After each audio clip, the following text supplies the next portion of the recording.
Hello. I popped into Pleasantview yesterday because I have been thinking a little bit about a certain type of lot ever since I released the previous Let's Play episode.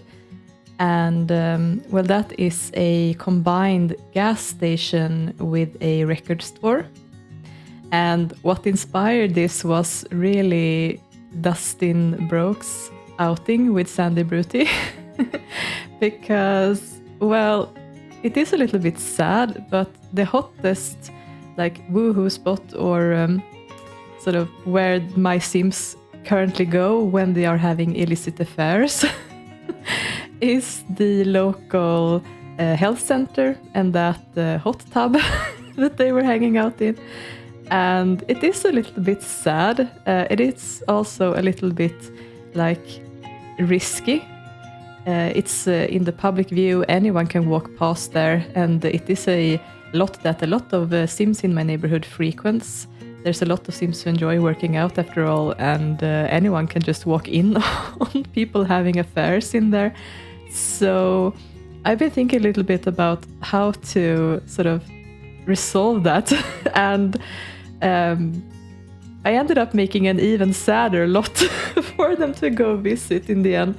I got some really helpful advice about making a hotel or something, but I didn't feel like that suited what I envisioned for Pleasantview. That's why I decided to go with a gas station instead, and I thought that I could sort of kill several birds with one stone, because there's more things that I've been thinking about that this lot could combine. And one of those things is that I wanted to have somewhere visual that is a record store, because both Ophelia and Lilith work in a mysterious record store somewhere where I haven't been able to understand how far from Pleasantview is it, where is it located. I actually ended up putting this lot in right before the bridge over to the other side begins. So just when you turn out from Pleasantview, this is where the gas station is located. And I figured that this is where, Lilith and Ophelia go to work. But then I also wanted to have somewhere that was a little bit historical, because what I have envisioned for Brandi Burb, or as she was previously called, Brandi Burb, was that before she started working at the elementary school cafeteria, she was actually working at some sort of bistro outside of town. And what I've been thinking about is that it should be located somewhere along a big road, or somewhere a little bit outside of Pleasantview that she would have to go to by bus, since she didn't have a car to start out.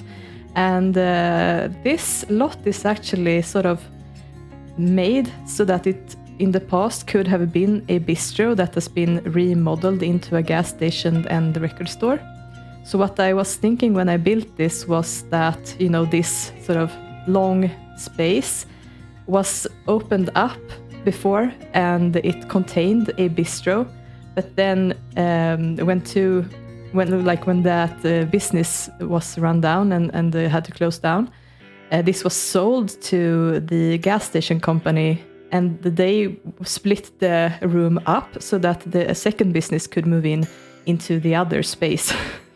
So that's what I was thinking as I built this, and I kind of like having that history, even if it's just in my head.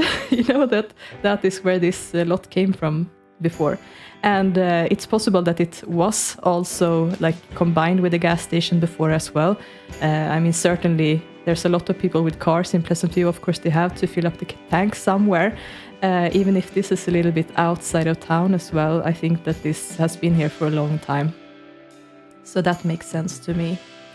And I do have a grocery store also in the center of town, so I didn't want to make this too much of the same thing. So I ended up just putting in 2 freezers where they can my mind is that if you go out of town or just come into town, you have the bare necessities here, certainly drinks for the road, maybe some milk or eggs or something that you can buy on the way to town. And then like a bunch of hygiene products and like canned food and stuff, and also some tools, like things that you would normally see in a gas station, I guess, was what I wanted to put in here. But certainly no fresh produce or fish or anything that you can find in the actual grocery store in town. And I did put in a rack of newspapers as well, or well, magazines, I guess. But I didn't put in any games or anything like that because I do have a GameStop already. I didn't want to like make this lot like somewhere where you could go to buy everything, if that makes sense. So yeah, most of the things on the shelves are just decorative. And I do think that I won't use this lot a lot for most Sims. It will really be limited to maybe Sims who like I envision traveling somewhere, or well, certainly Lilith and Ophelia, since they're working here. Maybe I'll visit this somehow with them, or of course the Sims who have affairs that want to be out of the public eye. They can go here if they want to.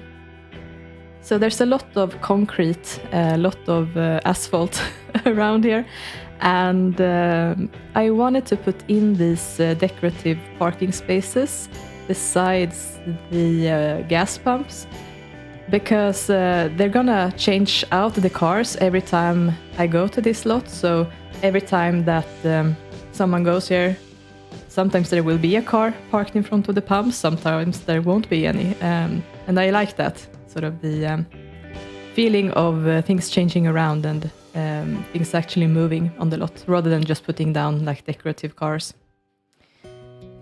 And then I moved on, of course, to the record store part of this, and the custom content that I could find was really LPs, which sort of makes sense to me, because I think that well, certainly most often when people listen to music is on their phones, or well, the Sims do have MP3 players as well.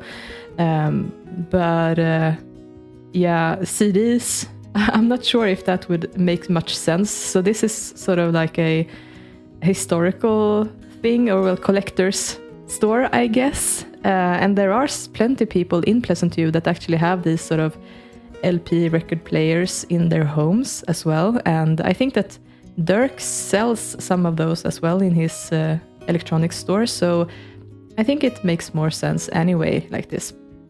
And they were a little bit finicky to put in before, because there were no slots on the shelves, so I had to use OMSPs for all of them.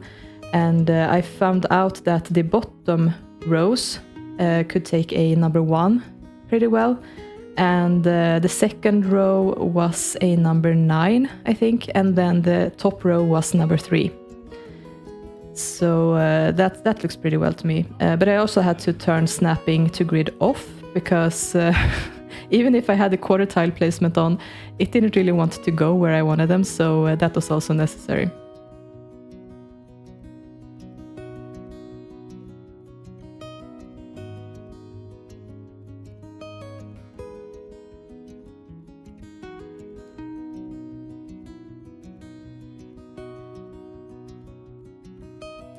And of course I put in some nice band posters and stuff in here, and I mean, this store is completely decorative. I did put in a real cash register, but I'm actually thinking about maybe changing that out to a decorative one, so that every time I go here to visit, there's no one manning the store, but I know that Ophelia and Lilith supposedly are manning the store sometimes. I think that I might end up doing that.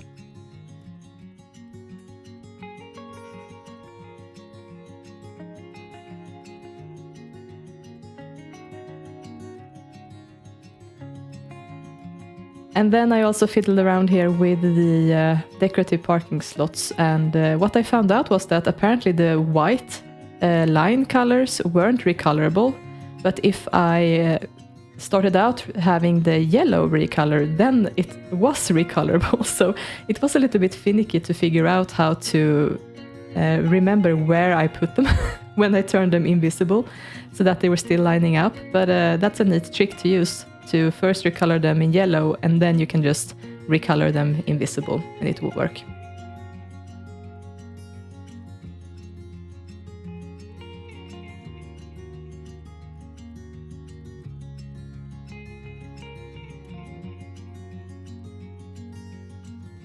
And of course, putting in the lights is often my favorite part.